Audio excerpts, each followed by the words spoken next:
It's only been 2 years since we opened and won the 800-square-foot bookstore and coffee shop on East Yale Street, our city's main street. My wife's best friend walked into the store one evening in June and asked if I could talk to her alone. Ruth was an indigenous woman and a member of the church where I served as lead pastor. After pouring us both some strong coffee, we sat at a table by the side of the road to talk. "David, please turn off your cell phone because we need to talk about a personal situation that you don't know about. Maria has been talking about and planning divorce for a long time. It will happen soon as she believes that the store can now provide for her," Ruth said seriously. I left the phone on the counter so the staff could answer it. "Please explain why you think that?" I asked. "Is she having an affair?" "No, as far as I know, but she spends a lot of her free evenings with a few of your single tenants. She's made a lot of new dubious acquaintances over the past few months. I doubt any of them are aware of her ongoing mental health problems. Ever since her first nervous breakdown, I've noticed a change in her personality, so I can't say she's not cheating, but more importantly, I don't know her anymore, so I can't say she's not cheating," Ruth explained sadly. "Why do you think so?" I asked, seeing the concern on her face. "Ever since you opened at this location, a group of us church women have been meeting here regularly for coffee, and during these meetings, Maria has spoken about things that make me question your continued attitude. She has made it clear that I never plan to marry you," she replied. I knew she was telling the truth. My thoughts wandered. I flew to New York, arriving at the end of my first day of work, just in time to join the dating party. There was a free bar there, so I was drinking double brown cows when I noticed Maria's eyes on me. Standing next to her where she was sitting was an older alpha male who was trying his best to get her attention. She wore a tight red dress that showed off her slender figure, ending about 2 inches above her knees. Her dark blue eyes, ruby lips, and long shoulder-length brown hair enhanced the natural beauty of her face. Her smile seemed to light up everything around. From my point of view, it seemed that all her curves were in the right place. My friend noticed my interest and stated that she was someone he wouldn't kick out of his bed if she showed interest. I laughed and replied, "Be careful, because this is the girl I'm going to marry." After joking around with him, I walked over and sat next to her as soon as a seat became available. As soon as the alpha male noticed our mutual attraction, he left, looking for new victims. We talked for hours and agreed to meet for dinner on Wednesday night. After a pause, Ruth continued, "Maria told us how you pursued her, despite the great distance between you. At first she thought it would pass quickly, so she played with you while she was looking for her rich man. She wanted to marry an older rich man. Man, you were 5 years younger. The problem was your persistence. Everyone was amazed by it. Maria admitted that your moral qualities were higher than everyone she knew. This irritated her, because when things got tense between you, you stopped without crossing the line. Even though Maria told you that she was not a virgin, you still stopped and went to take a shower. She said that your explanation was that until you understand where your relationship is going, you do not intend to move on. It was this standard that made her compare other men who courted her to you. She said that they all seemed below par. The more you courted her, the harder it was for her not to fall in love. Regardless, no matter how much she denied it, all her friends saw that you had won her heart. In the end, she had to admit that she fell in love. It reminded me of a lot of good times. 16 hours from my house to hers. Huge bills for long telephone conversations on both sides added up to a large sum. From the day we met until our wedding day, we only saw each other 7 times, 6 of which were long weekends. We shared a common bond as we both grew up in troubled families. Her mother fled during the Hungarian Revolution with Maria. After living in Paris for a year, they came to the United States. Her father died in prison because he was a member of the resistance. Mary was the eldest of 6, each of whom had different fathers, 4 brothers and 1 sister. She was sent into foster care as a teenager because she looked too much like her mother. Their characters are so similar that they could not find a common language. Mary's main problem with you was that she couldn't get you to go to bed with her, Ruth said confidently. She, like you, found herself in financial straits because of the distance. This pushed her to say yes. She was very proud of your appointment as a junior pastor and tried to be a good pastor's wife, but she missed her old carefree life. For 3 years, you moved from a small apartment to a 4,400 square foot house that you could call home. She worked alongside you while you redecorated room by room. Then, in your 4th year, your first son was born. You wanted her to become a stay-at-home mom, full-time. 6 years later, you had your second. Maria felt overwhelmed and trapped because she never wanted children. She believes this caused her first nervous breakdown. I was completely shocked. I asked myself if I was blind. I tried so hard to give her the lifestyle she wanted that I didn't notice what she was saying or trying to explain. Was it really my fault? Maria says you annoy her with your refusal to argue or speak in anger. It's not normal for her when a man moves away to calm down. She claims it proves you're not a real man because you won't punch her. You know that every man who was involved with her mother was aggressive. Maybe that's why Maria sees you this way, Ruth said, honestly. Ruth, Maria grew up in a broken home. I grew up in a family where my parents could be considered controlled alcoholics.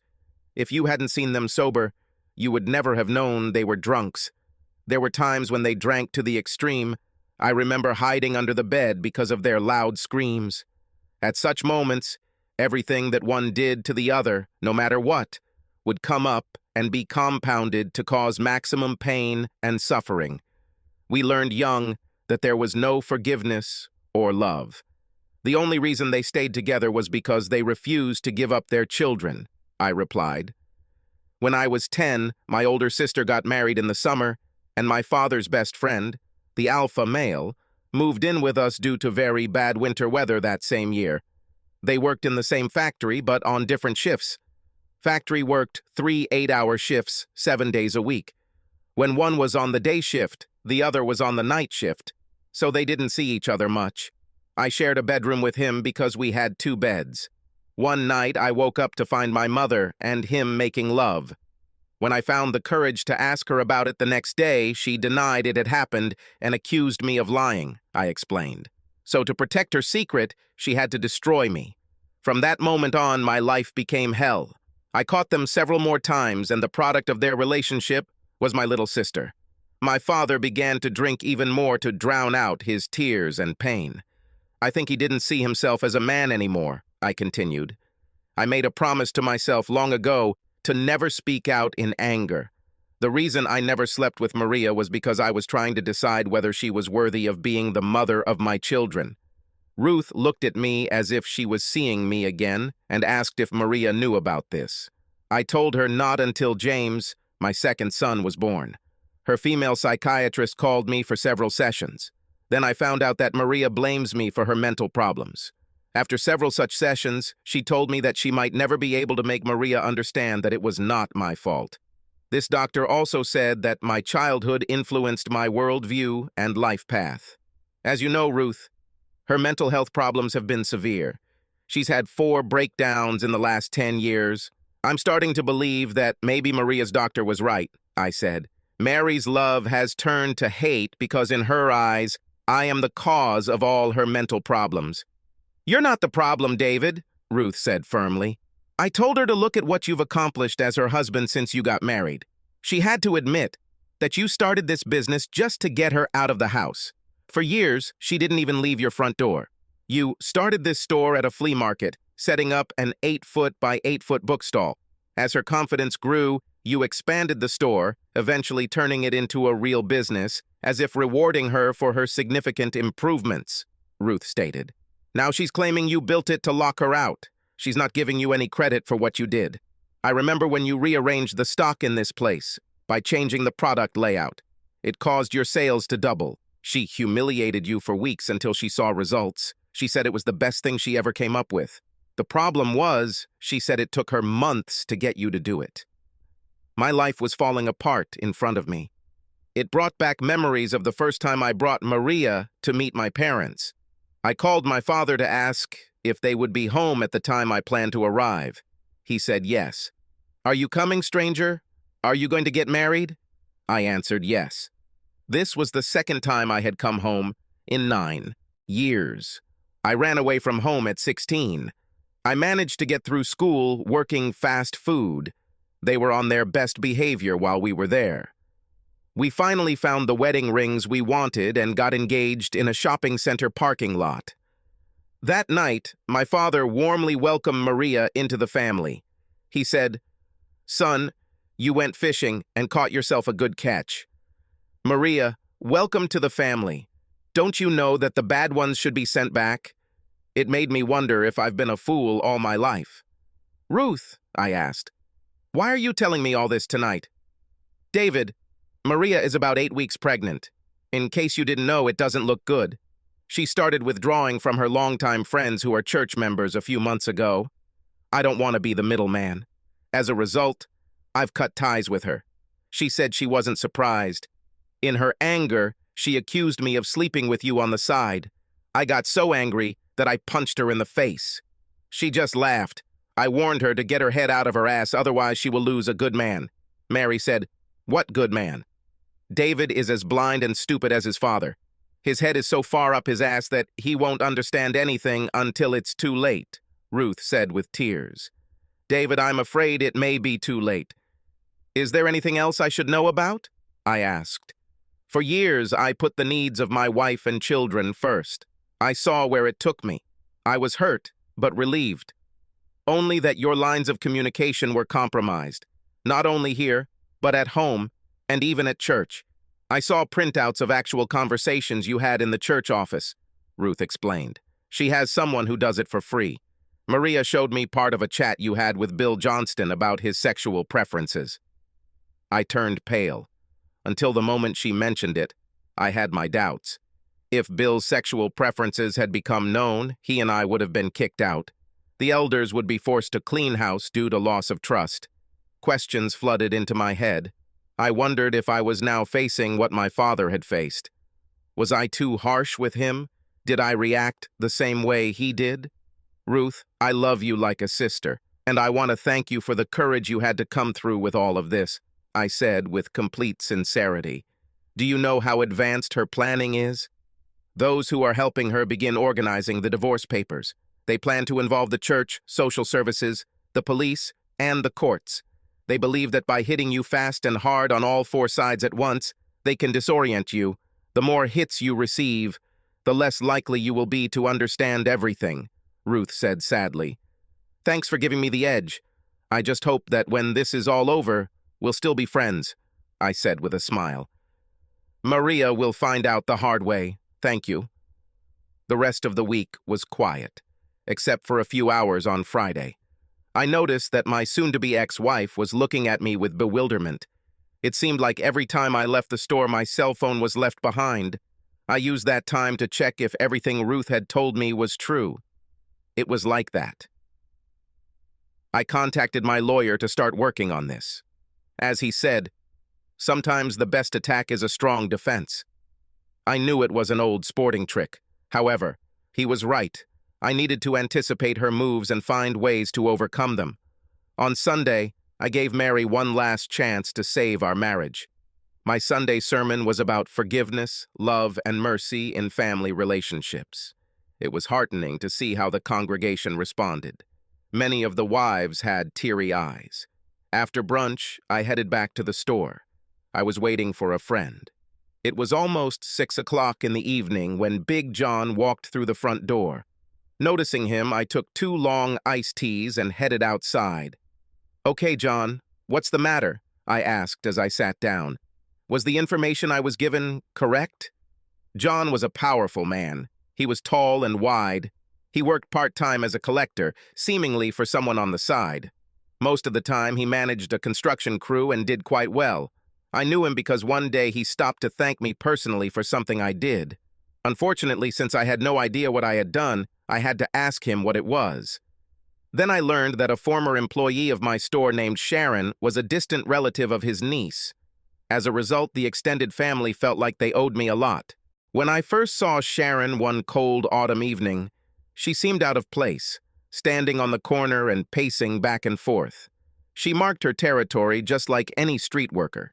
She was a natural blonde, 5 feet 7 inches tall with a light-toned body that exudes sexiness with every step. It was clear from her clothes that she had class.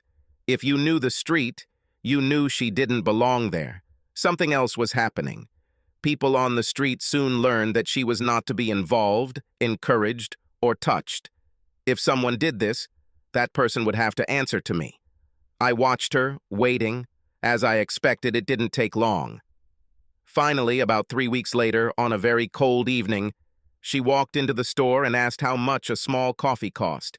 She started counting the coins to see if she had enough. I told her to put her wallet away and poured us both a large cup. She was surprised when I warmed up the cups first. I then took her and my cup and sat down at one of the inside tables. She joined me and wrapped her hands around the cup to keep them warm. We just sat there. I gave her time.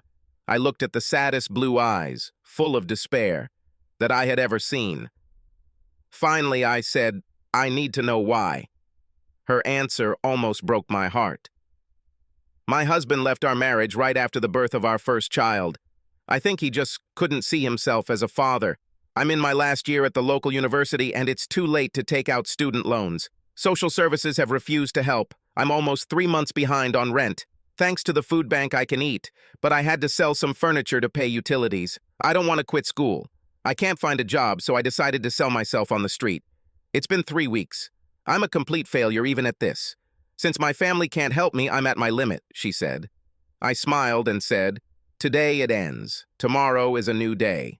While you are at university, I will make your friends move you into an apartment rent-free. After studying, bring your child here with you. You can start working here and look after him at the same time. It's only minimum wage, but it will be 40 hours a week, and the hours you work will allow you to continue your studies."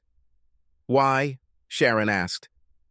I replied, "I once found myself in a situation similar to yours. Thanks to the kindness of a stranger, I was helped." Later, while working in a store, she learned that many were interested in her. Out of respect for me, no one touched her. When she asked why, she was told that each of them had received help from me at one time or another. Most of them considered me their friend. "David spread the word that you should not be touched," they said. "You don't belong on the street. Something else is going on in your life, and until we know what, we can't help it."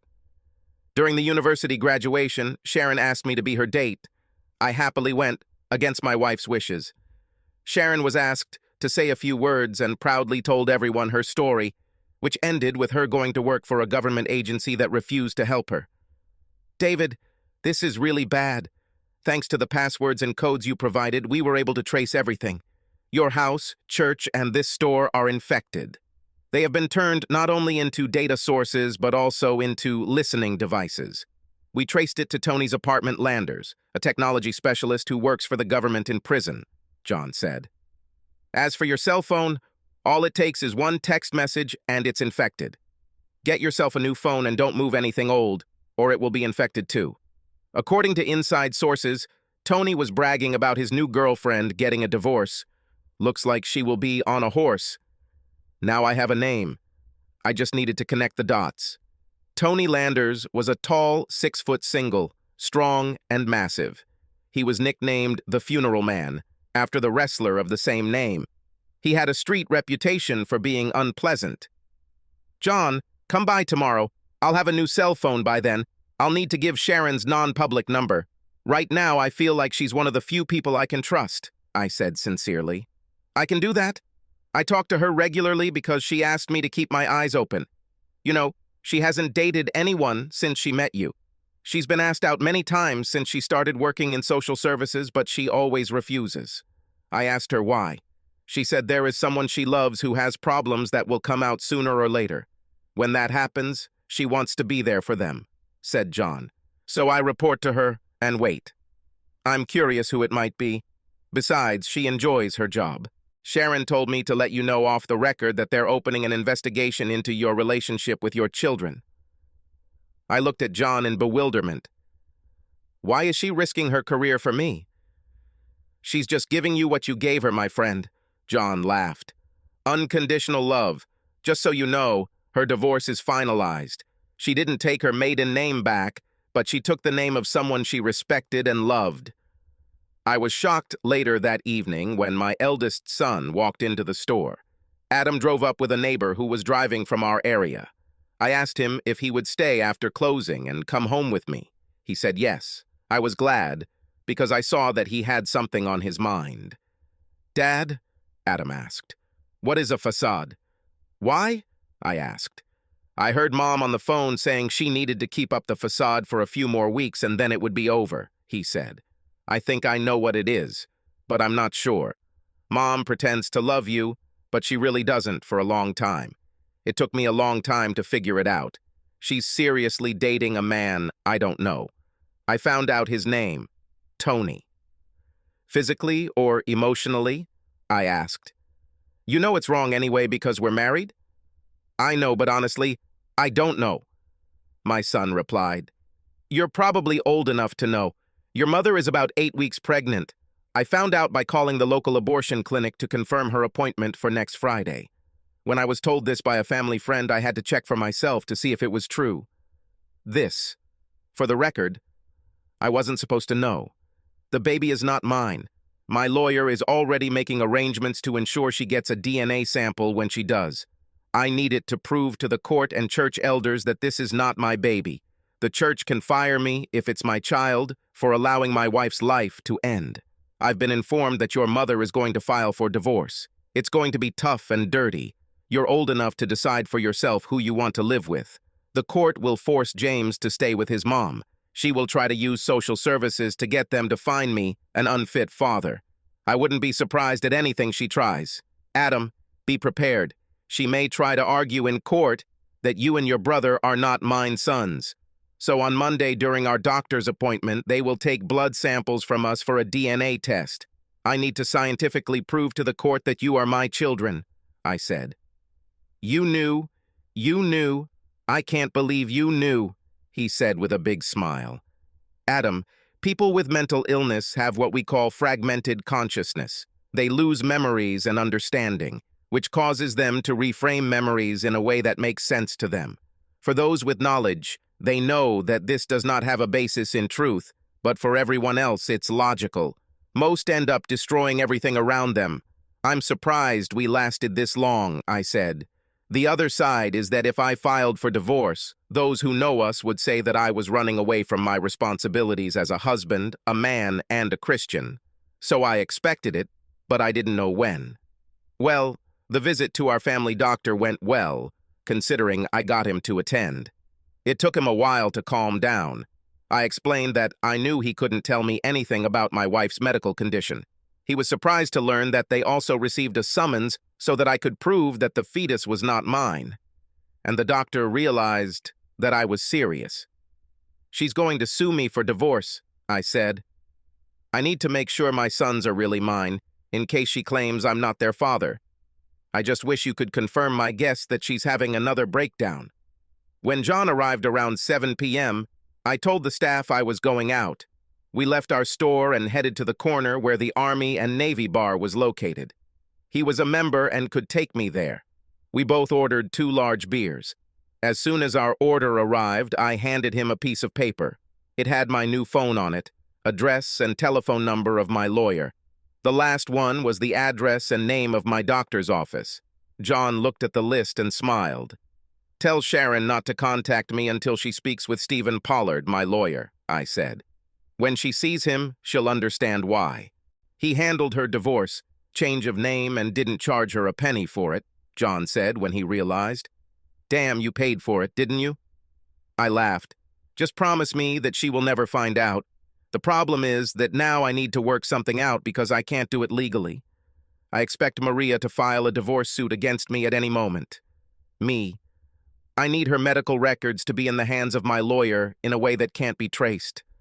My second wish is to find a way to destroy Tony Landers so that he realizes that his involvement with my soon-to-be ex-wife led to this. Sharon said you're a person who draws the line, and when you do that, you don't back down. Once you've taken a position, there's no backing down. People on the street seem to agree," John said. "Do you know who James and Sharia Duncan are? They're the couple you helped, if you remember." "Honestly, no. When I first met them, they weren't married. James looked more like a homeless person, picking up cigarette butts on the street. Sharia worked part-time at a turbo gas station. I saw a diamond in the rough in James when I gave him a job and some self-respect. Once he got himself in order, I introduced them to each other. They did the rest, kept their jobs, went back to school, got married, and the rest was history, I said. Now that she has her children back, they have bought their first home and become regular Sunday churchgoers. Sharia is the granddaughter of Sean McKay. He is currently serving the remainder of a 15-year sentence for money laundering. He knows that thanks to your masterful intervention, the family was able to return his great-grandchildren. I will let my contact know how you can be shown appropriate respect, he said seriously. Most of the people on the streets moved here because they have relatives in prison, and each of them, thanks to your approach to them, believes that you are walking on water. John, my maternal grandfather, was the only one who knew I was going to run and why. He taught me to be kind to those around me on the way up, because they're the ones I'll need on the way down, I replied. As a result, I respect everyone until they themselves show me that they don't deserve it. Your grandfather sounds like a wise man, John said. He had to be, I said. He raised 16 children and was a poor farmer all his life. I do not know how. I didn't care because for the first time in my life, I was drunk. John and I had to be kicked out at closing time. Somehow I made it back to the store. I must have, because I woke up face down on the carpeted floor, barely making it to the bathroom before throwing up. Uncle John, Sharon said sternly, you should be ashamed. You know my David doesn't drink that much. You shouldn't have let him get drunk. Sharon always called her cousin Uncle, out of respect and love for his wife and him. Johnny could be a real irritant at best. If he did anything to embarrass David, she would tear him apart. Now don't be mad, honey. You know, this could have been the best thing that happened to him, he chuckled. This poor man has carried the weight of the world on his shoulders for so long. After learning last night that his wife had had 4 breakdowns in the last 10 years, we were both celebrating his impending freedom. He would have stayed if she hadn't thrown away their marriage. Now it's his. The obligation to her is over. So tell me, did you know that you own his heart? I knew this after months of working for him. The verbal attacks he received from Maria just for hiring me were extreme. Maria hated everyone he was friends with or anyone he tried to help. Any time that he spent doing things to others was the time she thought was hers. I wanted to kill that bitch so many times. I still can't understand how David stayed so calm.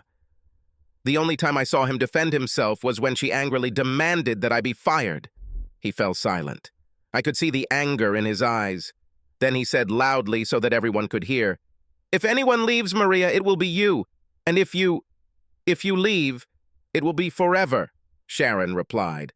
I offered to quit. David said no. I gave my word, and I will keep it.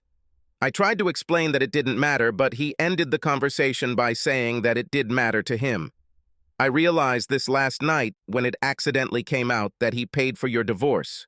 You know, he paid your ex-husband $15,000 just to sign the papers. John said as Sharon burst into tears. Damn, I thought you knew. Now don't forget to talk to Stephen. David thinks everything will come to a head over the next few weeks, and is getting ready by putting everything in place. Let me know when it's done, and I'll let you know David's new number. One question, though. When are you going to tell this man that he owns your heart? Deborah Preston, a middle-aged African-American woman, was a field officer who handled paperwork in the office. As she walked past Sharon's cube, she heard quiet sobs. "Sharon, if you need to talk, come to my office," Deborah said. Deborah closed her office door after Sharon came in and asked what it was all about. By the time Sharon explained everything, she had calmed down, but Deborah burst into tears. Unbeknownst to Sharon, Deborah had been assigned by her boss to investigate allegations against Pastor David McGregor.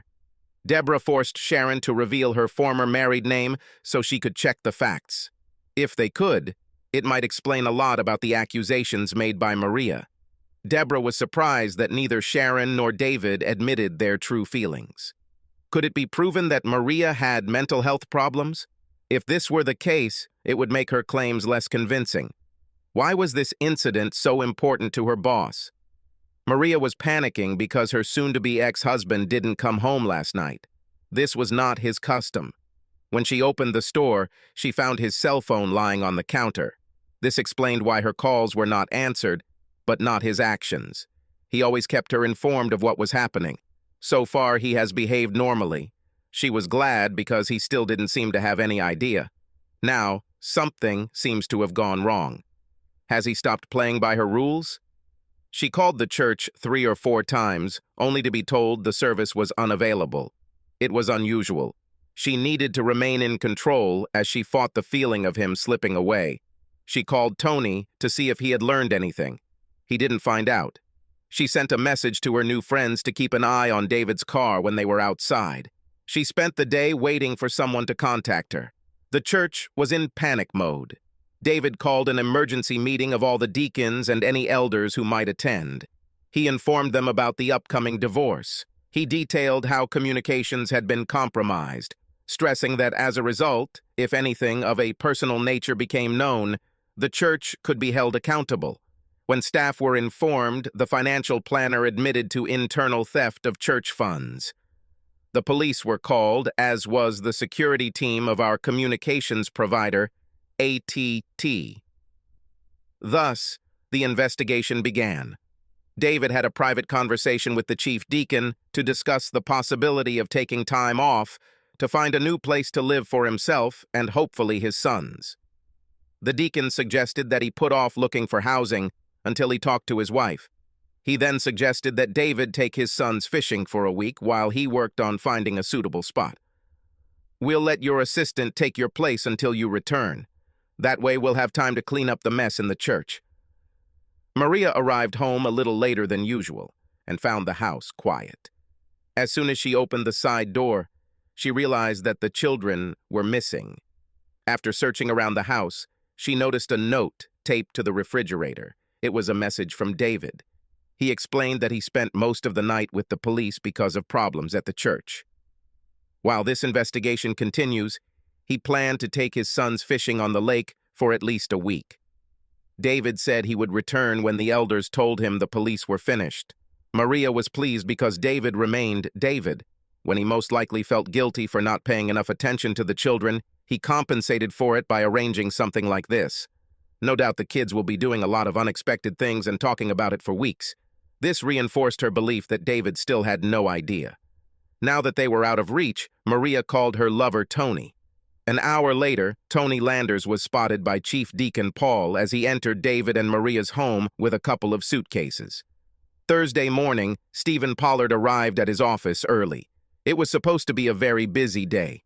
After he turned on the light, he headed to the break room to make his first cup of coffee for the day.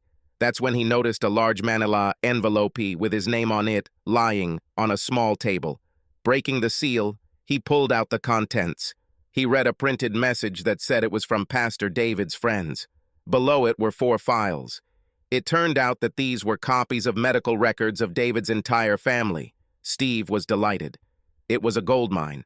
Using his mobile phone, he took a photo of the envelope, the message, and the 4 files, in case he had to prove how he received them. While he waited for the coffee to be ready, he left them on his secretary's desk. He left a note, copy and file. Send a copy to social services as soon as possible. The timing couldn't have been better because Sharon McGregor was his first client of the day. The files were on their way when Sharon arrived on time. Stephen's secretary told her to come in right away. Stephen explained to her that David expected his divorce to begin soon. As a result, David was afraid that Maria would claim that they were having an affair, so he needed an affidavit describing everything about their relationship from the very beginning. It took his assistant 3 hours to arrange all this. The result was a 5-page document. "Sharon, this is a power of attorney from David, giving you the authority to act on his behalf if the need arises," Stephen explained. "He believes that Maria is experiencing another mental breakdown. He told me to warn you that she will become more unstable and dangerous the further she falls. Given her condition, she can do anything and most likely will. So, be careful. Here is a letter for you to read from him before we can continue." Sharon tore open the envelope and read the first handwritten letter. "Sharon, Stephen has been instructed to give you a check from my trust account that I opened with him. About 8 months ago, I refinanced my 4 apartment buildings, freeing up as much equity as possible, knowing that in the event of a divorce, my wife would be entitled to at least half. Since Maria would likely force the court to require Stephen to reveal what he had in my account, I needed to get those funds out of his hands. I want you to open a joint account in our names and deposit all funds into it.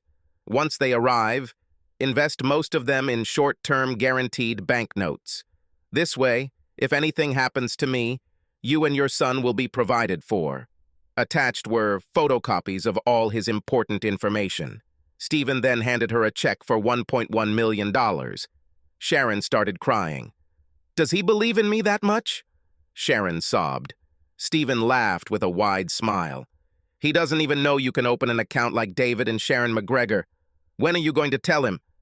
Still overcome with emotion, Sharon said, "Stephen, you know, I love him so much it hurts. I wish I could do more. With the church, his wife, and kids, I knew there was no hope, so I kept my feelings to myself. I don't know how he does it, but I believe he knows how you feel. This man is always one step ahead of the game. This morning, as if by magic, I found the medical records of his soon-to-be ex-wife, his children, and him in the break room. I sent copies to your boss," Stephen said. With that, Stephen gave Sharon a copy of her son's new birth certificate, with her ex-husband's name removed and her son's name changed according to the court order he had received. "Wow, you did it. I'm so glad because you thought it wouldn't work," Sharon said with a smile. "I made your ex sign an affidavit in which he stated that he forged your signature on the original. I obtained the writ and filed it without your knowledge. The rest was easy. Since your son is so young, he will never know," Stephen said. "How can I ever repay you?" Sharon asked sincerely. "Marry David as soon as possible and name your next child after me. We both know you are meant for each other. And besides, this is a story I will tell for the rest of my life," Stephen replied. Cora Porter was named regional supervisor just over 2 years ago when her boss retired. Cora was close to 60 and very religious. She was known for being strict but fair. Cora demanded that her staff scrutinize each case in search of the truth. Deborah Preston wasn't surprised to be called into Cora's office. On the way there, she wondered what case her boss was looking for an update on. Deborah assumed it must be David's case because she remembered what Cora said when she assigned the case to her.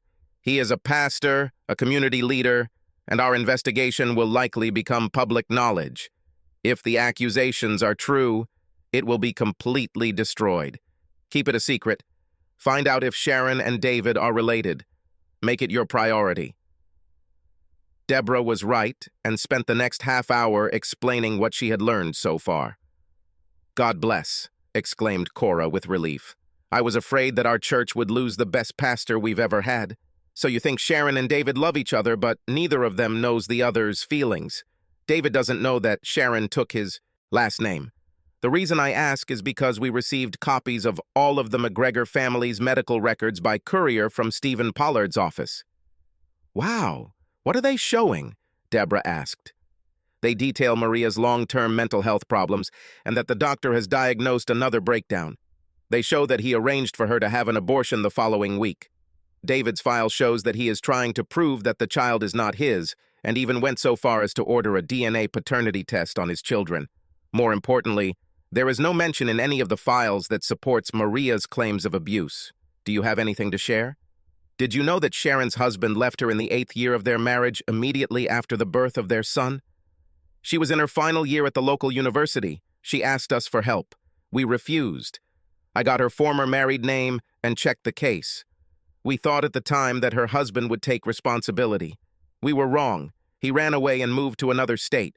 She was so desperate that she tried to sell herself on the street," Deborah said regretfully. "You were the one who took her case. It's a shame we didn't recheck." Cora turned pale and her body trembled. David spread the word on the street that Sharon should not be touched. Since it came from him, they listened. When she finally met him, David forced her to talk about her situation. It was David who provided her with free housing, a job, where Sharon was able to look after her child while working. All of this was confirmed by my clients. None of them had anything bad to say about David or Sharon, but Maria, that's a different story. "Tell me more," Cora said, showing more interest than usual. For example, one evening, a couple walked into a bookstore while David was working there to ask him if he could lend them a few dollars for food before they got their student loans the following week. David asked them how much food they had left at home, and they said, not much.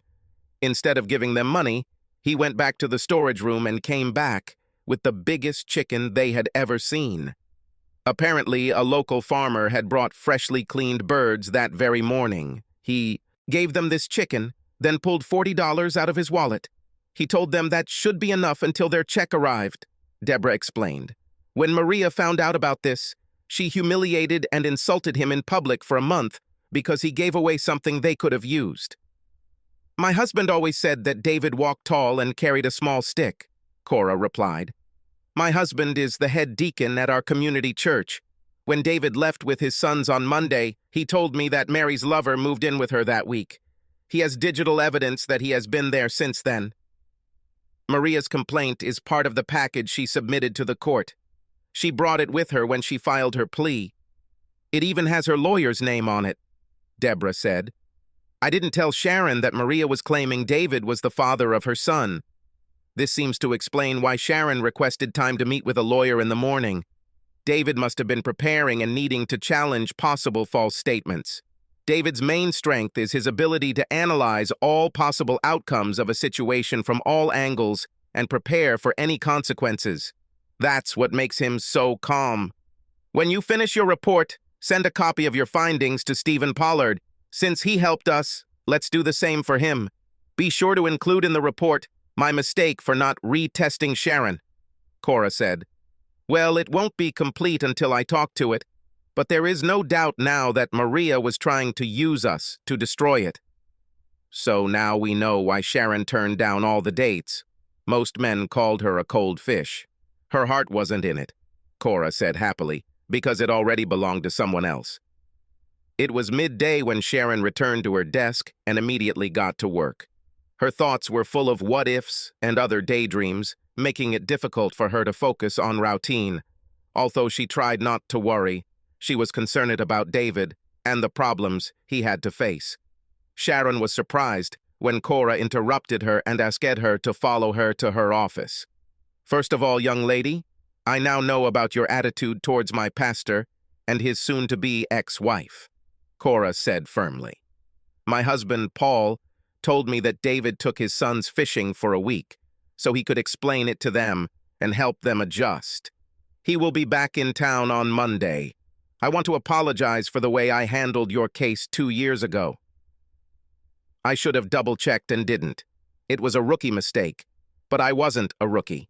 As for David, he was cleared of all charges thanks to Stephen Pollard, but his case will legally remain open for 6 months." Sharon breathed a sigh of relief. "Thanks for letting me know. As of the 1st of next month, you will be promoted to a regular field worker position. This is a full-time position. So I have changed your timesheet for today to reflect working in the field," Cora said. "My husband is the head deacon of our church. David calls him boss. Since David and the boys left, Mary's lover has moved in with her. Deborah will send all the information to Stephen Pollard. We know that she accuses him of adultery with you, violence, child abuse, as well as physical and mental abuse. She also claims that your son is his child." Damn, David did it again. I don't know how he does it. He's always one step ahead. He sent me a message through a mutual friend that I needed to meet Stephen Pollard. That's why I had to leave this morning, she said. How is he otherwise? "When was the last time you actually talked to him, if I may ask?" Cora said. "On the night of my graduation from university. He proudly accompanied me, against his wife's wishes," Sharon said. "He didn't even kiss me in congratulations. David's friend took him out on Monday night and got him drunk. Paul said it was the best medicine David could get. David said he woke up and found all the stress and pressure gone. When he left that day, he was relaxed. Thank God. With everything he's been through, he was ready for a heart attack. When he gets back, he'll be living in the house that was my parents' house. It's on our property, so I organized a cleanup crew to keep him ready," Cora said, noticing the relief on Sharon's face. "He agreed to rent a furnished house for a year." "Do you know why I changed my last name to McGregor?" Sharon asked. "To honor the person you loved but thought you'd never have," Cora replied. "Let's go to lunch. I have someone you need to meet. It's my husband, Paul, and we have some plans to discuss." It was Monday morning, and my 2 sons and I parked in front of a warehouse store to pick up the pre-formed packing boxes that I needed to pack my belongings into. While the boys were finishing up their McDonald's breakfast, I went in and paid for the item I ordered. It was 9 in the morning when we arrived at our entrance. As soon as we walked in, the first thing I did was type out a letter for my soon-to-be ex-wife and print it out. Using clothing boxes, we quickly packed and loaded all my items. Then all the other things followed. My tools, personal books, and everything church-related were the last to be downloaded. The computer, desk, chair, and related accessories were also packed. I took off my house keys and put them in an envelope along with my letter, leaving it on the kitchen table. After kissing my sons goodbye, I took off my wedding ring and gave it to my eldest son, saying, "Now you are the man of the house. This ring now belongs to you." An hour later, I started unloading my things at the new location. The 2,400 square foot, 2-level, 3-bedroom home was perfect. There was even a small room, 8 by 10 feet, that would be perfect for my home office. One call was enough to connect the electricity. I had just finished unloading when Paul walked up. "David, Cora is almost ready for dinner, so why don't you join us? It will give us a chance to discuss church business. Plus, you look like you're ready for a break," Paul suggested. So we went to the main house after I washed myself. By the time we reached the patio, Cora was standing there holding cold beers for us. Oh, how delicious it was. For some reason, Cora was in an extremely good mood. I wondered why. After Cora went back inside to start dinner, Paul informed me that our financial planner had been accused of theft. Our total damages were over $75,000. 2 members of our staff have been suspended pending a final decision from the prosecutor's office. The hack of our communications was connected to Tony Lander's apartment and the local state prison. Charges will be filed soon. I pretended that I didn't have the slightest idea. Maria pulled into her driveway and noticed that her husband's car was not in the garage. When the garage door came down, the children opened the side door to let her inside. They were excited, both trying to tell her what they did, what they ate, and what exciting things they did together. She asked if they knew where their father was. The children suddenly fell silent. Adam pointed to the envelope lying on the kitchen table. "Daddy's not stupid, Mom," he said. "He told us and prepared us for this last week. We helped him move out." Adam and James watched as their mother's face paled. After she took out his letter, the house keys fell on the table. The letter said, "I know about your abortion. I know that your lover shared our bed last week. I know about children's services. I am leaving you the keys to the house. I took what I wanted. Tomorrow I will change the locks at the store. You can pick up your resignation papers and your last check. You are now free so Tony Landers can move in with you again." Maria began to cry because this was not how it was supposed to be. She wanted him to be broken, destroyed, living with the people on the street he always helped. She was losing her chance for revenge. Since he ruined her life, he had to pay. She swore she would find another way. Paul and I were in the middle of our second beer when we both heard the front door ring. I saw a huge smile on Paul's face, so I knew something was up, and I just got ready. Cora has become very close to one of her co-workers because of everything that's been going on at work, at church, and with you. I think she's gone overboard. Her co-worker once needed social services help, and Cora screwed up. Cora says she became, for her, the daughter she always wanted. My youngest son wanted to ask this lady out when he met her, but Cora quickly put a stop to that. After talking to me, Cora convinced me that I needed to make amends. "Sorry, David, we're both tonight. We're setting you up," Paul said. "I think you'll be more than pleased with the result." Paul was not given to intrigue, so I was full of bewilderment, trying to guess who we both knew, who they wanted to introduce to me. There was Sharon, but no one knew about my feelings for her. She was just one of many I helped. I heard footsteps approaching and stood up and turned to Cora and her friend. I was completely shocked. Sharon looked stunning. "David, I believe you've already met my colleague. In fact, I know you're an old friend," Cora said happily. "This is Miss Sharon McGregor. Sharon, this is David." Before I could even open my mouth, Sharon threw herself into my arms. I don't know which of us started crying first. To this day, we do not forget our first kiss, when tears of joy flowed down our faces. We were both emotional wrecks, but we didn't care. I couldn't believe she took my last name. "Cora, let's go inside the house and give them some privacy," Paul said, before heading into the house. Cora and Paul watched us hug each other, realizing how difficult it was for us to accept that we were together after such a long time. It reminded them of the times when Paul returned home from the army and how warm those meetings were. Paul wondered if David was his reward for all those painful years. This gave Cora and him a deeper appreciation of how these two young lovers felt. They were both very happy with how things turned out. "Were we like this when I came back from halfway around the world?" asked Paul. "Remember, dear, we could communicate with each other by letters almost every day. We could express our love to each other. David, being a pastor, a married man with children, could not openly admit anything. If Mary had not started, David was still being there for her, trying to do what she thought was right. It was her behavior that allowed this to happen tonight."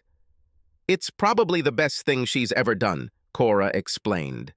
"Releasing their pent-up emotions overwhelms them. For them, finding a way to express themselves for the first time must be like the walls of Jericho falling. Knowing what we know, I'm very proud of both of them. They've set the bar high for us all. Let's pour some champagne to celebrate." While we tell you how their meeting took place, Sharon and I finally broke up when Cora and Paul walked out, but we continued to hold hands. We couldn't help but notice the light on their faces. Meeting her was so welcome, but it made a lot of things difficult for me with the church. I knew I had to consider resigning as a pastor. I was still a married man in the eyes of the law. We had a very shortened service on Sunday. It still went on for an hour due to the fact that we had to explain to the parish what was going on. We uncovered the theft, the compromise of our communications, and the ongoing investigations. What took the longest time was what was going on outside the church with Sharon and I. The deacons had met earlier and decided on a course of action, but we felt we needed to get the approval of our ward, Paul said. "I stood before them and informed them of the false accusations made against you. I made it clear that social services had investigated and found them to be untrue." Cora intervened.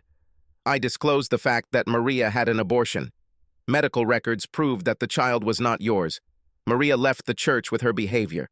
Paul explained how he had a video of Maria's boyfriend moving in while you were away. Sister Ruth stood up and spoke. Ruth explained that you had lived in a loveless marriage since your wife had her first nervous breakdown. She spoke of the verbal abuse you and your sons had to endure. Ruth said that the Mary she knew no longer exists. It was a shock to many. I was very proud when she admitted that she was the one who told you what was going on. Ruth's final point was that she believed that Maria was in a state of mental breakdown, that she had reached the point where could harm others, including herself, Paul said. I then explained that the deacons agreed to recognize David as already divorced if the others agreed. Each adult stood up to show their approval. That's when I said that Maria was trying to smear your good name and explained how I met Sharon through our work. I admitted my mistake. I told them how you intervened to change everything. I had to reveal everything to prove that the accusations of adultery against you were unfair. I hope you are not angry, David. I know you are a very private person. I did this because I wanted to explain that I felt that you were both in love, but never acted on it, said Cora. I explained that you would be living in what used to be my parents' home. Since we had all agreed to recognize you as divorced, I reminded everyone that in the time of Jesus, for a man to be considered married, all he had to do was bring her into his tent. Isn't that what Joseph did to Mary? I said that to get a divorce. He had to simply say, "I divorce you," and that was done. So the deacon suggested that when Sharon had a wedding ring on her finger, they would consider you to be acting biblically as husband and wife. I can say with pleasure that the parish completely agrees, Paul said happily. That's why we arranged this, Cora said happily. The rest is up to you two. We did everything we could. Let's go eat. Paul asked me if I wanted to lead a prayer of thanksgiving, but I declined because I was too emotional. Having Sharon openly next to me still captivated me. I couldn't stop looking into her eyes. We both had huge, wide smiles. Dinner was off the charts. Cora really tried. Steak, baked potato, corn on the cob, and salad. As Cora cleared the table before dessert was served, they noticed that I had gone silent. Cora, concerned, asked, "David, did we do something wrong?" "No, I myself." 3 people looked at me like I was crazy. I was so absorbed in meeting Sharon that I forgot to ask where and how the baby was. Sharon laughed. "David John McGregor is staying with Uncle John and Aunt Margaret tonight because I didn't know how late I'd be back. He's an active 2-year-old boy who keeps me quite busy," she said with a wink and a smile. "I must warn you that Uncle John expects you to learn some serious Irish songs because he likes to sing when he's drunk." Cora, Paul, and I were stunned until she explained. "Steve Pollard got his original birth certificate canceled by court order due to my ex's admission that it was forged. So when he filed the corrected form, his name was changed and you were registered as the child's father. So now you are my son's negligent father." Paul and I went into the office while the ladies cleaned up the kitchen. I thanked them for what they did. I had to admit, I was still in shock.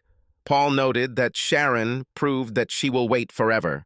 This kind of love is rare and hard to find. If I were you, I would take her to the jewelry store tonight and buy that diamond because neither of you will be able to sleep.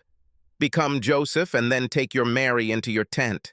That's what I did. After saying goodbye, I asked her to take me to the mall as I needed to buy a few things. She simply handed me the keys to her car. We went to Gerard's, where she picked out a set of 3 rings. After purchasing, I took out a large diamond and knelt down. Sharon blushed and said yes. We went to her apartment so she could grab some clothes and then returned to our new house. Sharon took a photo of the ring and sent it to Cora and Aunt Marge. She continued texting the 2 of them until we returned. Cora told her that she would be doing field training as scheduled, so don't worry about coming. I know you will want to move here as soon as possible. Have David come in so Deborah can honestly say she talked to him. I wish I could say we spent the night making crazy, rough, passionate love. I can't. We were still floating in the air. I told her I was sorry I didn't invite her to a romantic dinner, but Sharon just laughed. This romantic dream has come true. I think I fell in love with you over my first cup of coffee when you gave me hope and a chance to dream. How many of you can say that a whole parish gathered them, my dear? We ended up falling asleep on the bed, still fully clothed. Our bodies merged together. We both woke up many times because our minds needed convincing that this was real. Everyone couldn't help but notice how optimistic Cora was that Tuesday morning when she arrived more than a few minutes late. Her face seemed to glow. Some wondered if she had gotten lucky last night. Cora liked it when her plans turned out better than expected. With her married sons so far away, visits from her grandchildren frightened her, and she looked forward to having the baby near her again. Sharon and I met John and Marge at Denny's for breakfast. It was nice to see little Johnny. He took to me like a duck to water. Once Sharon decided what she wanted to keep, we got to work. The items we were going to put into storage were loaded first. Using wardrobe boxes, this part of the job didn't take long. Then we loaded up the children's furniture and went back to unload while the girls cleaned the apartment. On the way back, we left things in the warehouse and went back to load up what was going to Goodwill. By 1 p.m., it seemed like we had everything done, and Sharon got to work. It was about 4 when I walked up to the Social Security desk to see if Deborah was home. She was at home, so I waited for her to come out to pick me up. When she greeted me, she was shocked to see me with a 2-year-old and a diaper bag in my arms. As we walked back to her office, Deborah spoke up. "I thought your children were older." She said, So I was wondering, who is this little boy with you? I laughed and replied, this little guy came back into my life thanks to some very close friends. My office is right here, she said. Come in. No, you can't do it without me, Sharon said, appearing next to me and placing her hand in mine. Everything that happens to David must now include me. Deborah's lips dropped in surprise. Sharon giggled, her face beaming with pride. Then she raised her left hand and said that he promised to make an honest woman out of me as soon as he was free. Deborah shouted out her congratulations. Sharon then introduced her son. Very quickly, the room filled with people wondering what was happening. Cora slipped inside and took Johnny from me, ordering everyone to leave. While Deborah was making notes in my file, I heard someone say, "Now I know why I never made it to first base." The four of us spent the last hour talking. Before heading home, Sharon and I stopped at the grocery store just to buy some basics. Every married man knows perfectly well that you should not argue with a woman about the price or brand of household goods. Every person stupid enough to open their mouth has already lost the battle. We took 2 carts. I pushed Johnny, following his mother. I entertained him while Sharon filled them. I didn't notice when Maria and Sharon met. I just heard swearing and looked up to see Sharon walking towards her. Their eyes were blazing. Their nostrils seemed as if they could release flames. "Maria, I've been waiting for this day," Sharon said, standing face to face with her.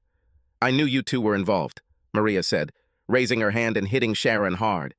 It left a red mark. Maria started calling her every dirty word in the book. Sharon's first blow hit Maria in the stomach. Maria responded just as strongly. A catfight began. I retreated, not wanting to come between these two determined ladies. Their anger pushed them both on. This got a lot of attention. "Maria, you blame him for your pathetic life. I thank him for saving mine. You threw away what you had just to get revenge," Sharon said. "So I have to thank you for driving him away to me. I claim him as mine. Follow him, and you will follow me. I can be as dirty as you because I learned to be like that by watching for you." They rushed at each other. Hands and bodies collided in such a way as to maximize pain.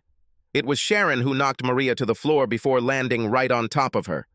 The way Maria landed, her hip would hurt for quite some time. Both continued to throw punches as they fell. Store employees finally came to separate them. As they brought Maria out, she shouted, "We're not done yet. I'll make you pay." Sharon responded by shouting, "Come on, bitch." Sharon, in front of everyone, gave me a deep kiss and then screamed, "Maria, remember, I fight for my man." Maria began to cry. This didn't go according to plan. I knew she was losing control. It was 10 o'clock in the morning, and I was sitting in my store, having appointed a new store manager and 2 new assistants when I was handed. The documents contained a court order to freeze all of our bank accounts. I was prohibited from being within 150 meters of her or my children. This confirmed my thoughts. I beat her at her own game. I called Steve Pollard's office and asked for a copy of the store's incorporation documents to prove ownership because things were coming to a head. I asked my staff to send him a copy of the divorce papers. A few minutes later, my soon-to-be ex-wife's younger brother pulled up on his motorcycle. Having got off, he came up to me. "Listen, asshole, if you hit my sister or touch your sons again, I will kill you," he said. "She told me everything. I know about your illicit affair and your new son." The fool believed her lies. I laughed. "Are you sure about this? Maybe you should ask Tony Lander, who she's living with now. Better yet, have you talked to our sons?" His face turned red when I said that I had written down his threat and would pass it on. He was a jerk who never grew up.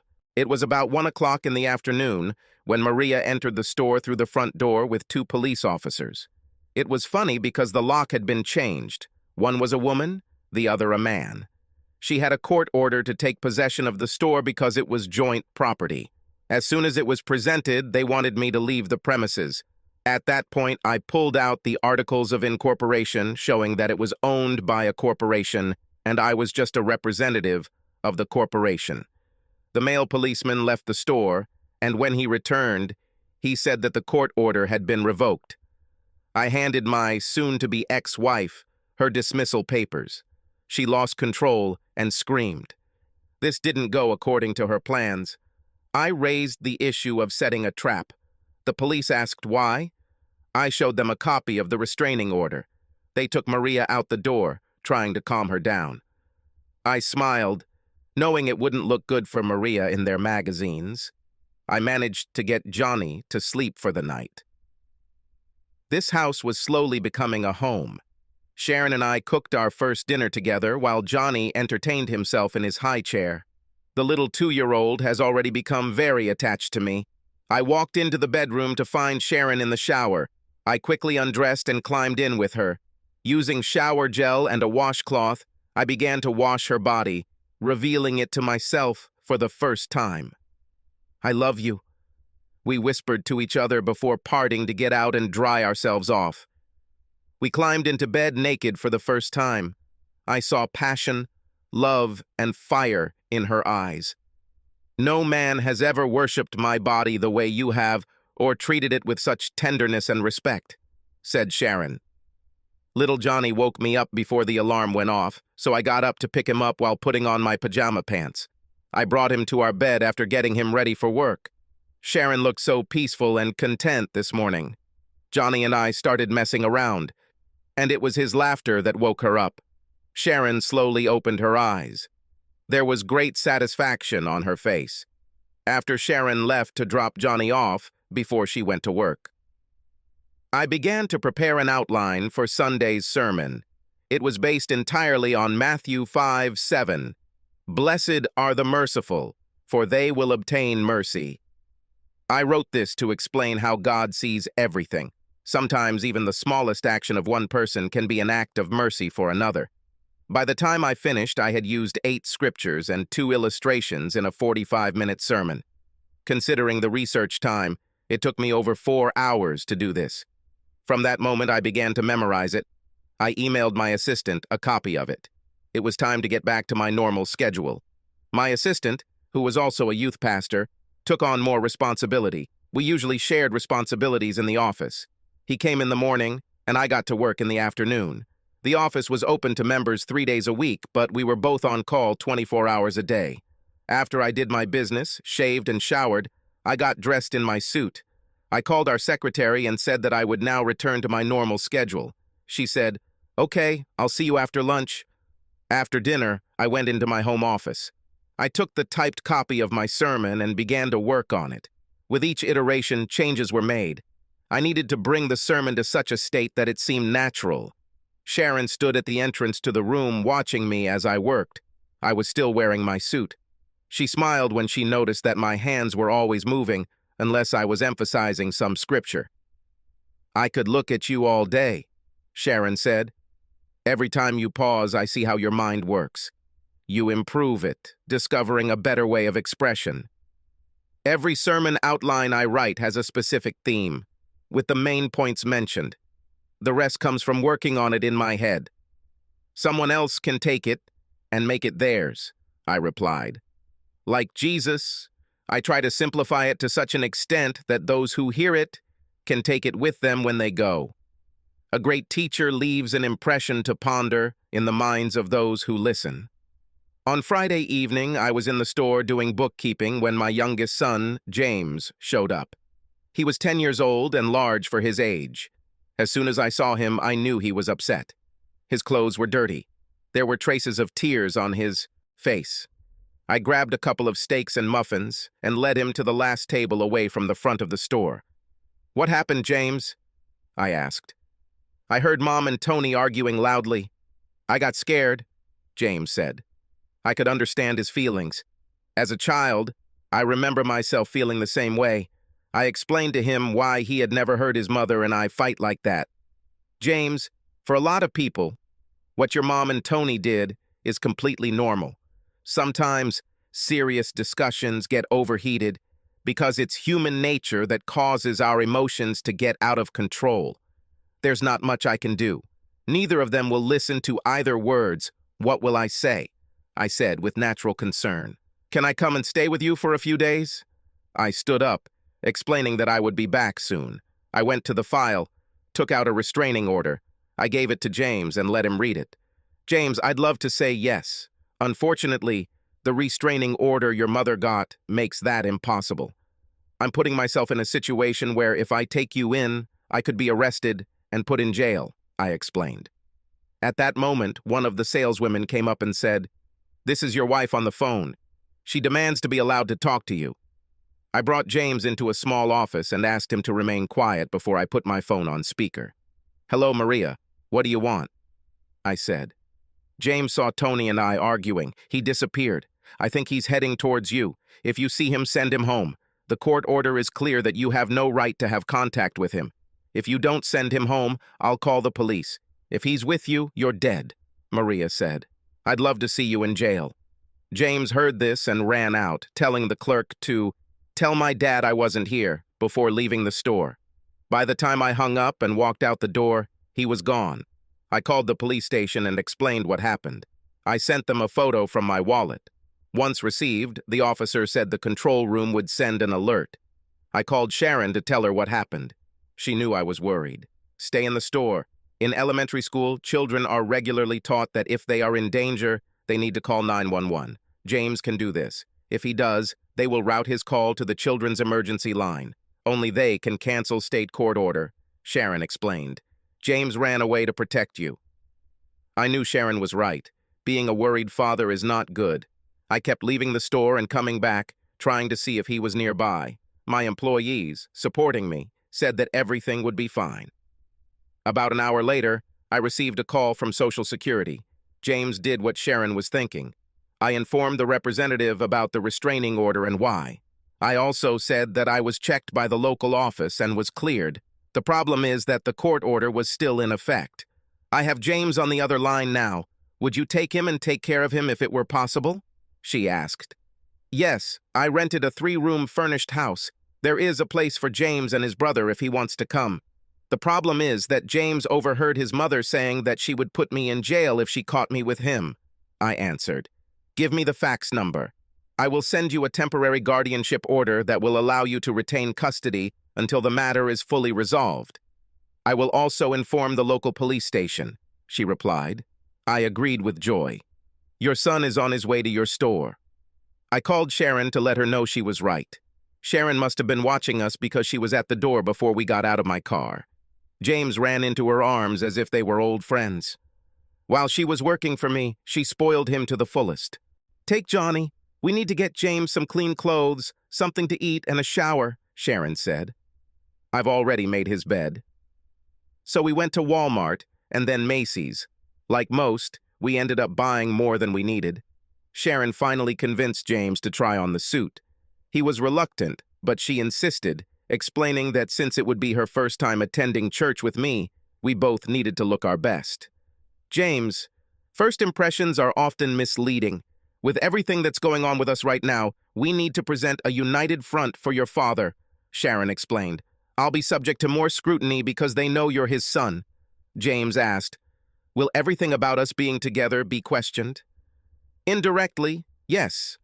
They will watch how we interact with each other together and with little Johnny. Although they have already approved of what we do publicly, how they personally feel may be very different, Sharon expressed. James, she's right. Apply this to yourself for a second. Ask yourself if any of your friends have said one thing about you to your face and something else to another mutual friend behind your back, I added. That's the situation Sharon and I find ourselves in, to put it simply. I was pleasantly surprised by how James accepted his new reality. I was surprised when he told Sharon directly on Sunday morning as she examined him in his new suit. I don't think I like the term stepmom, and using your name seems too formal. Do you mind if I call you my second mom when asked? Asked James. Of course, yes, Sharon replied. If you agree to be our ring boy when we get married. I was worried, but I didn't admit it. As the 4 of us entered the church, I realized there was no need to worry. Paul and Cora were waiting for us. As soon as we arrived, Cora held little Johnny in her arms. Soon she was telling everyone that she was his great godmother. Sharon was introduced as my fiancée. Many people commented on her ring. Everyone said how beautiful she was. I completely agreed with this. I heard James explain to his friends that Sharon would soon become his second mother. Paul opened the service and then invited me onto the platform. Although Sharon had heard my sermon many times when I practiced it, her attention to me seemed a little excessive. Sharon, James, and John sat with Paul and Cora. Uncle John and Aunt Marge sat on the other side of her. This was their first visit to our church. I focused on the biblical Beatitudes, which are found in the 5th chapter of Matthew. I brought forward the idea that applying Christian standards had brought relief and blessings to my life. Every man knows that it is his wife who maintains peace in their home. Too often we take them for granted. Other times, instead of asking, we assume. Don't forget, dear ladies, these words can also apply to you. This brought out a few smiles and laughs. I ended the sermon with a quote from Hebrews, where the biblical writer implied, "Do not accept the sin of others, for it will be added to yours on the day of judgment." Look at me and my situation. It was the sins of another person that led to what happened. None of us could stop it, but we have to deal with the consequences and move on. We forgive, but we do not forget, and we remain on guard because of this. After the service, I walked to the main entrance with Sharon at my side so introductions could be made. She received some advice on how to be a pastor's wife. 8 of us went for brunch. During brunch, Marge commented on how much she enjoyed the sermon. Sharon then talked about how she watched me work on it. I never realized how much preparation it takes. Even the sermon today was a little stronger and different, she said. Paul convinced James to work with him on the farm. We had no idea that he would fall in love with the land. James eventually became a farmer like his namesake. We enjoyed peace and quiet for a couple of weeks. My first divorce hearing was soon to take place. One of my regular employees got sick. As a result, I was working in the store that Tuesday evening. I locked the store, vacuumed the floors, cleaned the tables, getting it ready for the next day. As I walked out the back door into the darkness at midnight, I was attacked. I felt the knife pierce my side before I fell. The next thing I remember was being in the hospital. I was still coming out of this state, not knowing where I was when I heard a voice calling me. What they said didn't make sense in my mind. I opened my eyes, not seeing anything because everything was blurry. I just knew that someone was holding my hand. I felt exhausted, tired. All I wanted was to go back to sleep. "Fight it," the voice continued to say. "You must stay awake." I forced my eyes open, trying to focus. Slowly, I followed the voice, guiding me towards a clearing in the fog. "He woke up!" Sharon exclaimed with relief. "He will survive! God heard my prayers!" Almost instantly, doctors and nurses gathered around me. Flashlights were shining into my eyes. The stethoscope felt cold on my chest. They took my blood pressure as well as my pulse. It seemed like there were a lot of tubes sticking out of me. "Welcome back, Pastor. We thought we had lost you for a while. It's been a tough fight," said the doctor. I didn't know. "Sharon, your wife, made us fight like never before. She was right when she said, 'My David is too stubborn to die.' She was here all night waiting for good news." "Can I see her?" I asked, still struggling to open my eyes. "I'm here, honey. Cora and Paul are here too.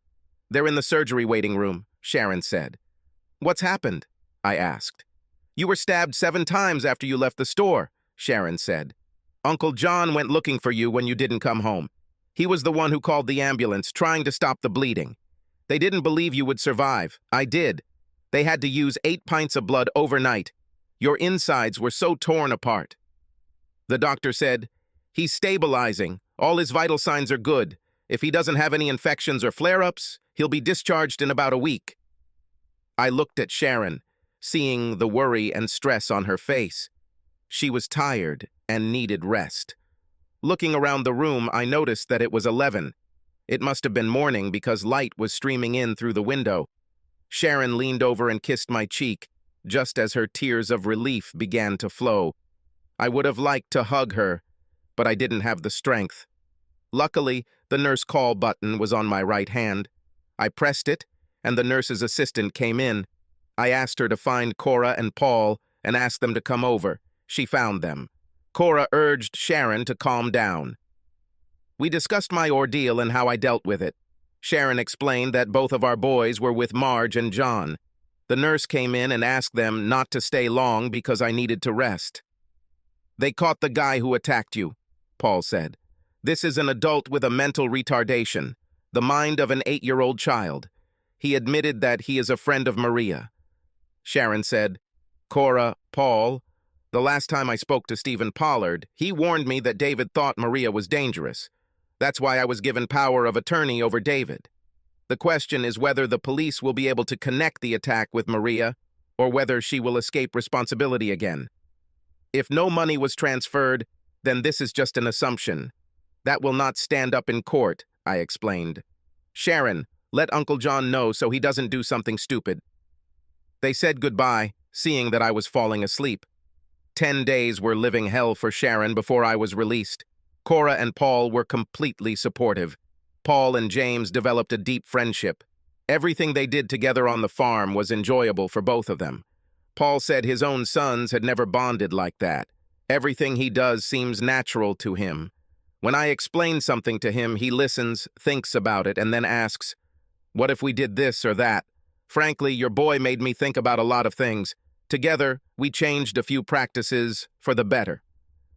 As soon as I got home that Friday morning, Sharon began to relax. Marge and John were to come for dinner on Saturday. It turned out that Sharon's biggest fear was that I would make her a widow before our wedding. I took my cell phone and called Stephen's office, leaving a message for him to call me. Johnny slept after lunch. James was in the fields with Paul. I was still weak, so I laid down on the master bed, watching a rerun of Law and Order when Sharon joined. Me. I took her in my arms. We just hugged, whispering "I love you" to each other. This was what we both needed. We restored our intimacy in the most ordinary way. James ran in shouting, "Mom! Dad, where are you?" Sharon replied, "Lying on our bed, watching TV. Why?"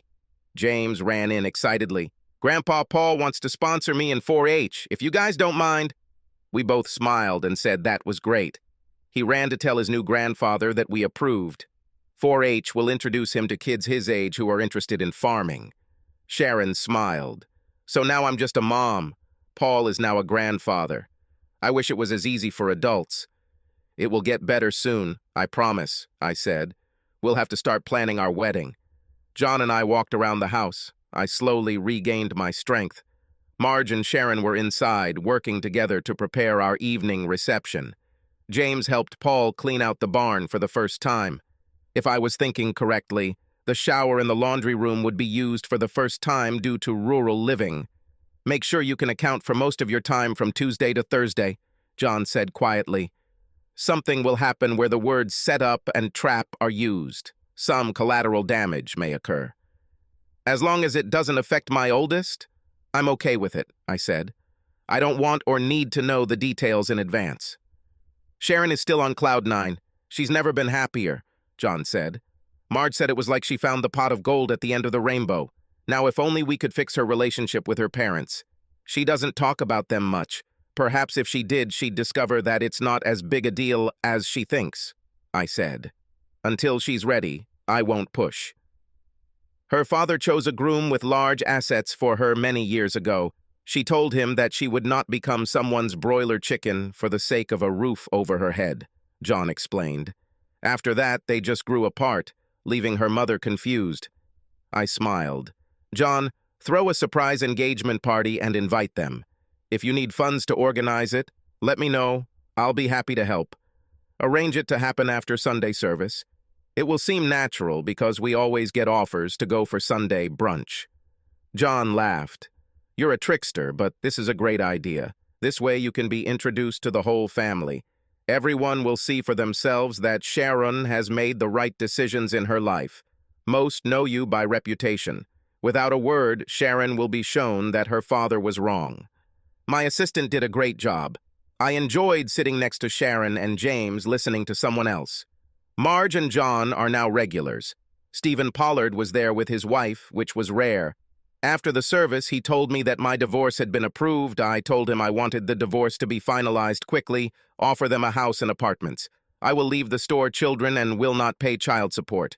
Also make a new will where Sharon gets everything. Stephen said, I thought you were being too generous until I remembered you refinanced the apartments. You'll come out ahead.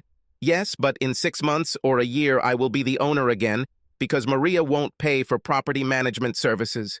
She will be in a situation where she faces eviction. She never saw the value in what I did, I said. She was never able to see the value in my actions. Thursday afternoon, I was in the church office after a long conversation with one of the parishioners about her relationship with her youngest son. It was mostly me listening, while she let it all out. He started having serious problems with friendships with people she considered unsuitable. Nothing they said or did worked. I said that he declared his independence. He thinks he knows everything. Prove him otherwise. How? She asked. I said, take him to your roots for a month. Back to the old country, to the toilet on the street, different customs and life. Let him know from his own experience what it's like when you grow up. Make him participate in it just like you, just so he can have a roof over his head and something to eat. The duration should be long enough for him to appreciate what you have done, to give him the life he lives. If this doesn't work, then nothing will work. Sometimes people need to face the truth in a way that overwhelms them. The church secretary came in and said the police were here with my eldest son. He and his uncle were caught selling illegal substances. Adam could have been charged as an accessory after the crime. Looks like he was sitting in his uncle's car while he was inside buying weed. Adam looked deathly scared. I told the detective that his mother had custody of him and that he should be taken to her. I was under a court order to communicate with him. Pastor, we can't. She was arrested today along with Tony Landers. They're both in jail, he said. The best thing to do is call Judge Donald Rotterdam and ask him how he wants to handle this situation. I can't risk getting arrested for this, I replied. You can use my office to call him. Adam looked at me. Dad, it was a stupid mistake. I had no idea what Uncle Gordon was doing. We were at Grandma's and he offered me a ride. Wait until she finds out her car is impounded. Anyway, you may have to appear in court. Since you're a minor, and this is your first crime, you'll most likely be fined. Your association just kicked you in the ass, I explained. Plus, with your mother in jail, the judge will look at your actions more seriously. Dad, I'm telling the truth, Adam said. I believe you. I know you. The problem is that those you encounter don't know, I noted. How will you prove that you're telling the truth? You can't. Your mother's reputation is ruined. With a court order against me, even my reputation is in question. Let this be a lesson in life. Learn from it. The only one who protects you is you. Try your best to think about it. The officer came out and said he would take my son to the station and they would keep an eye on him after we met with the judge. He expects me to go to his office right away. During the trip, I called Sharon and explained what was happening. She said she would make a third bed when she got home. It took about an hour. The judge told me he called Social Security, who made me out to be a saint. Mary was depicted as a demon from hell. He didn't like it when I laughed. I couldn't stop. I thought it was funny what was happening. Pastor, I spoke with the police officer and convinced him to reconsider his intention to charge your son. The fact that the car belonged to his grandmother gives credibility to his words. We agreed that if this case goes to court, he will get off with a warning because he did not commit crimes. The policeman will make Adam report to him for several weeks. I think you are too generous in your offer to divide assets during the divorce. Her lawyer accepted it with gratitude. I approve of the divorce. Your lawyer will bring me the documents for approval, and we will do It's Official tomorrow. After the usual 90 days, everything will be finalized. I will revoke the restraining order. Child custody will be decided when and if she gets out of jail. I thanked the judge and went to pick up my son. I wrote to Stephen asking him to find out the details regarding my ex-wife. When I arrived at the police station to pick up my son, I learned that my ex-wife had been taken to the hospital's psychiatric ward for 72 hours of observation. Before heading to our new home, We went back to pack some of my son's things. The house was in terrible condition. It appeared as if he had been searched during a robbery. "Has your mother stopped taking her medication?" I asked Adam. "I don't know, Dad. I've been living with friends since the partition. I'd come back when I thought she wouldn't be home, just to change clothes and shower as needed," Adam replied. "Even the maid you hired quit."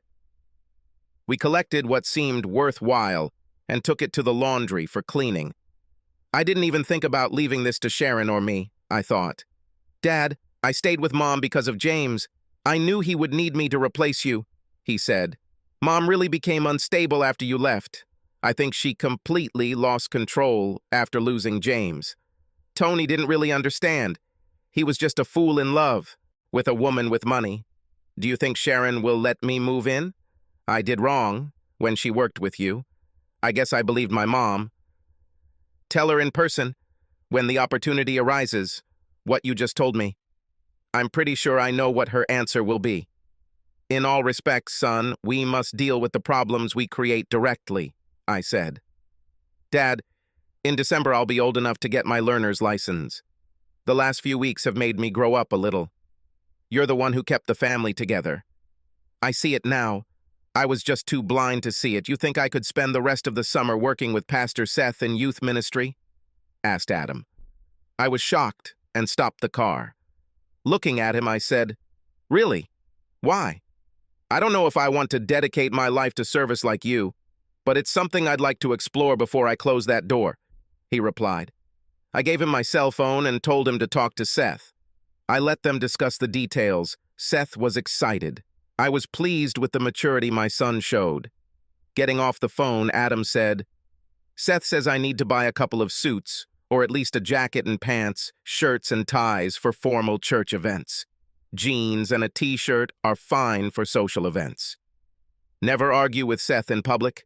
If you disagree with something, ask him in private, just like you do with me. Open communication is important for a minister. Tact is your greatest asset. Learn to use it like a pen to whom you are writing. You can say, 'Lady, your looks would stop the clock,' or you can say, 'Lady, your looks make time stop.' One will be taken as an insult, the other as a compliment. The only time it is appropriate to be unpleasant is when you're invited through the barn gate." Sharon was almost done with dinner when we got home. Paul and Cora picked up James and Johnny so we could talk. While I was setting the table, Adam and Sharon had a private conversation. I knew everything went well because they were both smiling when they returned. I was amazed when Adam asked for an opportunity to pray before eating. He did it amazingly well. After dinner, I left them alone as I went to work on my sermon. I walked out of my home office to hear voices in the kitchen. Paul and Cora came to visit our 3 sons.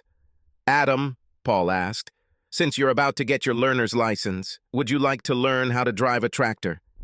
"Yes, I would like to, but we'll have to figure out a schedule because I'm going to be helping Pastor Seth at the youth ministry for the rest of the summer." I asked Dad, but he said, "I need to make arrangements with Seth on my own," Adam said. "I'm looking forward to it." Sharon said, "I'll meet you at work tomorrow. After we pick up Johnny, we can go shopping so you can pick out the appropriate clothes you'll need. Remember as you pick out clothes tomorrow that you're representing not only your dad and the church, but God." The look on Adam's face was priceless. "I never thought so," Adam admitted honestly. Paul and Cora laughed. "Most people don't," Cora said. "That's something that most parents don't teach anymore these days. Most of the people we deal with don't respect anyone or anything. However, they all respect your father." Big John stopped by the bookstore on Friday to tell me that a surprise engagement party was planned for Sunday after the service. I will decide if I want to tell Sharon that her parents will be attending Sunday service. They'll be coming with us, so we'll go in right before the service starts. Later, towards the end of the day, Stephen called me. It turns out that Maria and Tony were arrested for illegal wiretapping, theft of government property, and money laundering. The charges were filed by the State Attorney General's office. Of course, both denied everything. I was doing routine bookkeeping in the office when one of the sales assistants brought me an envelope that she found lying on the coffee counter. It was addressed to me. There was a note inside. It said, "Both will get 10 years if you're lucky. Expect a donation to the church to cover their losses. Thanks again to my unknown friend, Sean McKay." My sermon was well received, although I introduced a few unexpected twists. I did this to catch some people off guard. Oh, how that worked. It was about the blessings we take for granted. This gave many people food for thought. After finishing the sermon, I asked Pastor Seth to close with prayer. I told him our planned wedding date, asking if he would be honored to officiate the ceremony. He walked up to the pulpit as I came down and stood next to Sharon while the congregation sang. When we finished, he asked everyone to sit down. It's very rare for a pastor to say he's received unexpected blessings. It's even rarer for him to have 2 in 1 week, Seth said. David, Sharon, and Adam, please join me. We've arrived. On Friday, I received an unexpected phone call. It turns out that our pastor's son wanted to work with me in the youth ministry. His father wisely said that he needed to make arrangements with me on his own. I am pleased to announce that Adam McGregor will be my assistant for the rest of the summer, if he'll love it and continue doing it part-time throughout the school year. The parishioners applauded. Secondly, I was told that David's divorce was approved. Sharon and David asked me to officiate their wedding on November 28th. It will take place right here. Everyone stood up and applauded. Seth then led us in prayer. Adam could be seen holding Sharon's other hand while praying with me. It took us a while to free ourselves. Everyone had questions. Big John waited until almost the end before telling Sharon and I about the surprise engagement party that had been thrown for us. He should have explained to Sharon that Marge had gone there ahead of time and would be there to meet us. It was a bring-your-own event with food to share. The Legion Hall was packed by the time we arrived. Before we walked in, Adam asked if he could take off his tie. I replied, taking mine off. Sharon then told him to unbutton the top 2 buttons of his shirt. We entered. I carried Johnny in my arms. Sharon and my sons walked with their arms around each other. The first thing we heard was, "They're here. Congratulations." We had to get through the food line first before the rush started. I asked Sharon to go first. Marge walked over and picked up little Johnny and took him to Sharon's mom. I didn't know that this would be the first time she was holding it. It was a 200-mile trip for them, and they stayed with Marge while they were in town. We were sitting down at the table with our plates when Sharon looked at him. It took her several tries, but she found him. "Mom, Dad, what a surprise. What are you doing here?" she asked, approaching them. The room suddenly became quiet. Everyone knew their story and waited to see what would happen next. Sharon's father spoke. "John called me because he had a problem. The problem was that my daughter's future husband wanted to meet me. I asked John what kind of person he was. John said he was the best. Knowing John as we all know him, I needed to see for myself. John didn't exaggerate this time. From what I heard, he even underestimated him. David, I'll be proud if you let me call you son." Sharon threw herself into his arms, just as she had done when she was little. Someone shouted, "Open the bottles! The party has begun!" All evening our sons heard many compliments about how good they looked. Adam was amazed at the attention he received from girls his age. As soon as the music started, Sharon's father asked her to dance. "Give Johnny to me, Mom. I'll look after him while you're on the dance floor," Adam said. No matter what Adam said or the dance with her father, Sharon spun around the dance floor with tears of joy in her eyes. John pulled me aside and poured you some cold beer. "We did it right, David. At the morning service today, Sharon's father, an old-fashioned Christian, watched your every move. He was very impressed with your sermon. He still didn't know who you were. Seeing the 3 of you at the end of the service, he was broken. He never expected this. He still can't believe that Sharon will become a pastor's wife," John said. "Sharon's problem with her family is now history." Finally, I met her parents. Sharon and I invited them over for Sunday dinner. We went to Clark's, a family restaurant that serves good homemade food. When Sharon's mother found out how bad it was, she nearly lost her temper. Sharon and I didn't hide anything. My sons also contributed. We both learned a few things we didn't know before. By the end of dinner, everything was laid out on the table. It was made clear to me that there would be no more Mr. and Mrs. Johnston, just Mum and Dad. Psychologists and psychiatrists agreed that Maria was medically unfit to stand trial. She became suicidal and was admitted to a mental hospital. Her fall, I must admit, was the worst thing I have ever seen. Tony Landers didn't get 10 years, he got 15. I bought the apartments back when her lawyer put them up for sale with no down payment. With such a low interest rate, I took out a 30-year mortgage, knowing that I would pay it off in 10. I hired the old property management team on the same terms as before. 6 months have passed since our wedding. Paul and Cora sold us 2 acres of land on the back corner of their 150-acre farm. We are busy building our new 6-room house. Subscribe to our channel so that your second chaff doesn't cheat on you, and go ahead and listen to the next story, because this story is nothing compared to the next one. If you're under 18, don't even think about listening to the next one.